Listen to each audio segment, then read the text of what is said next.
I truly believe we personally are in for an all-time classic kind of college football season in 2024. And there's a couple of ingredients that I think lend itself to being a season like that.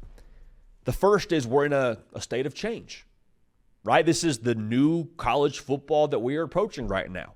The era of the portal is upon us.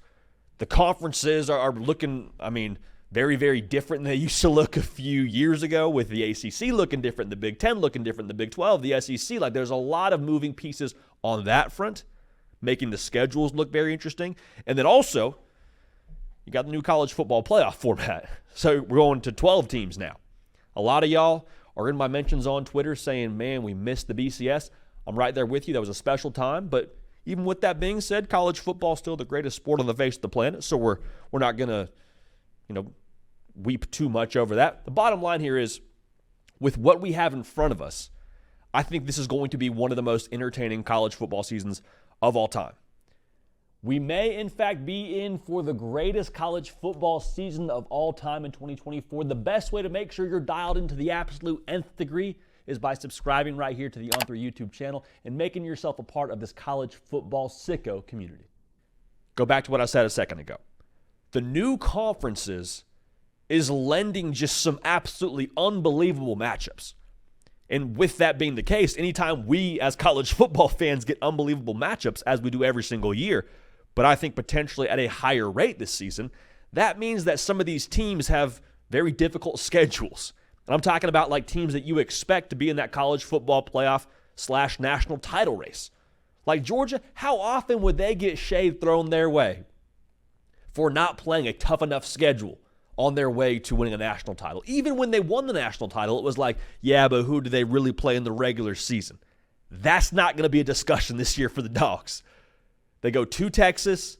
They go to Alabama. Like it is going to be a road and a half for the Dogs. Ohio State, they got to go to Autzen.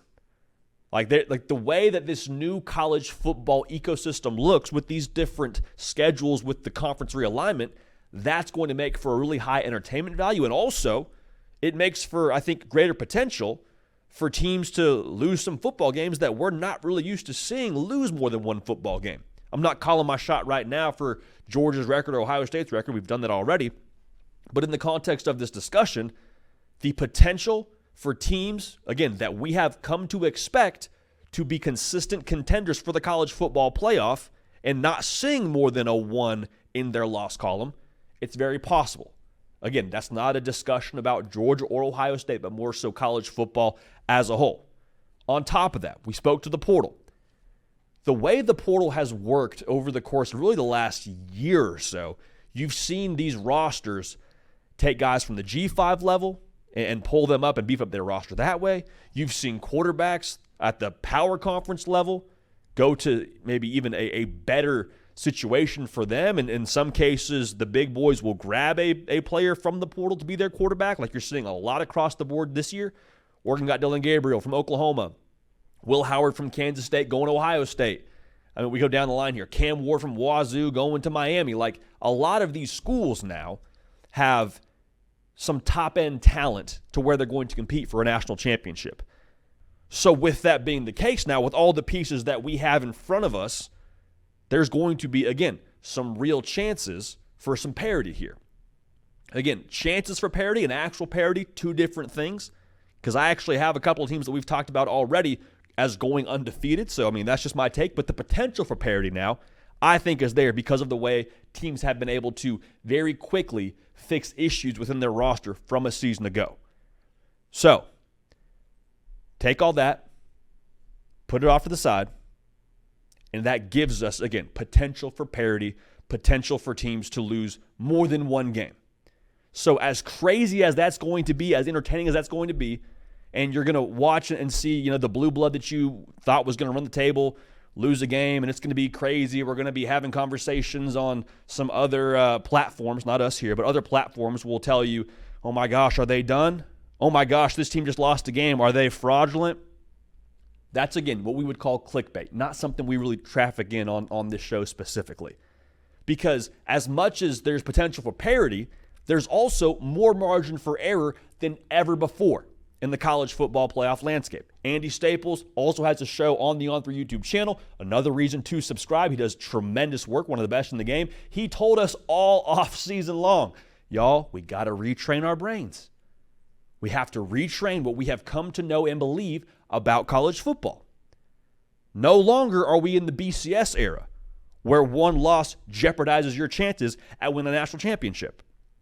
In fact, in the 4-team model, if you lost 2 games, that was essentially the nail in the coffin to making the college football playoff. Sometimes the margins were more thin than that. But in the 12-team model, we talked about how difficult Georgia's schedule is going to be. They could lose that game at Bama. They could lose that game at Texas. And guess what? 10-2 Georgia, they're still in the college football playoff off a couple of weeks of rest with a chance to go on a run and win the whole darn thing. Same thing with Ohio State. They could lose the game to Oregon. They could lose the game to Michigan, and there would be some very real issues with folks in Columbus, Ohio, if that were to be the case. But guess what? 10-2 Ohio State, they're getting in. And so as much as there is opportunity for parity and for teams that we don't expect to typically lose to lose football games, there's also, again, I believe, with all that margin, the potential for one of the chalkiest college football seasons we've ever seen. Because think about it this way. Why do great teams in college football, more often than not, what are the main 2 reasons we see them lose? First is injuries, right? Hey, they weren't healthy. They weren't at full strength. That wasn't really the best version of that roster. That's one. The other reason is, well, hey, they just took their eye off the ball. They weren't focused. They had a bad day that day. If this is, again, assuming you lose to an inferior opponent, that's not really, I don't think, going to happen all that much in the college football playoff. Because, one, even if you don't play in your conference title game and you don't get that first round bye, you're still coming off a couple of weeks of rest. So for the most part, most of those minor injuries, those bumps and bruises, you've been able to kind of regroup a little bit. And then you're telling me you get the chance now to have, 4-game stretch to go win the whole darn thing? Focus, I believe, for a lot of these well-coached football teams, and the majority of the teams in the college football playoff are well-coached, so that's pretty much a straightforward point. At that point, you're locked in. Okay, so again, when it comes to the college football playoff in 2024, as much as this regular season will be crazy and will bring us a ton of entertainment value, and it's going to keep a lot of fan bases engaged, I think that the ultimate college football playoff itself will end up being pretty chalky. Not saying there won't be upsets, not saying there won't be things that we didn't have on our bingo card on this show that end up happening, but if you give the big boys, the deep, talented, high-level rosters that are just, quite frankly, better than the other rosters, a chance to get healthy, several weeks to game plan, and the coaches a chance to lock them in for a playoff run, I think that's usually going to yield some pretty positive results. So it's going to be an all-time season. It's going to be one that we talk about for a very, very long time. The first year of the 12-team era is upon us. First year of the 12-team playoff era is upon us, rather, and it's going to be a good time. So let's lock and load, baby. Let's have ourselves a tremendous college football season. The Hard Count is brought to y'all today by our friends over at Rowback. Now, you guys that have watched my stories on Friday on Instagram, do a Q&A back and forth. I'm always wearing a Rowback hoodie, always wearing a Rowback shirt. Sometimes I wear a Rowback polo if I'm going somewhere kind of nice, want to dress up a little bit and feel comfortable while doing so. Wear them all the time for a reason. They have the best products on the market when it comes to polos, hoodies, and other items that they offer right now. We're starting to shift now out of the hot summer months into a little bit more some what I would call football weather. Whether you're going to a tailgate or whether you're going to go to a watch party, however you're enjoying your college football Saturday this season, Rowback has got you covered. Also, a little sprinkle on top here, Rowback's also now got everyday shorts. Great pairing, moisture-wicking technology, elastic waistband, comfortable, look good. They're going to take care of you. So, between the most comfortable tees, bathing suits, Rowback is ready for warm weather as well. Rowback has also been proudly leading the NIL charge. They've signed partnerships with college stars like Jalen Milroe and Cade Klubnik, among others. They're becoming the go-to brand for college athletes. If you don't hear anything else, hear this, because I'm about to save us all some money, okay? Use code JD, just those 2 letters, no periods. Use the code JD on rowback.com for a generous 20% off for all new customers through the end of this week.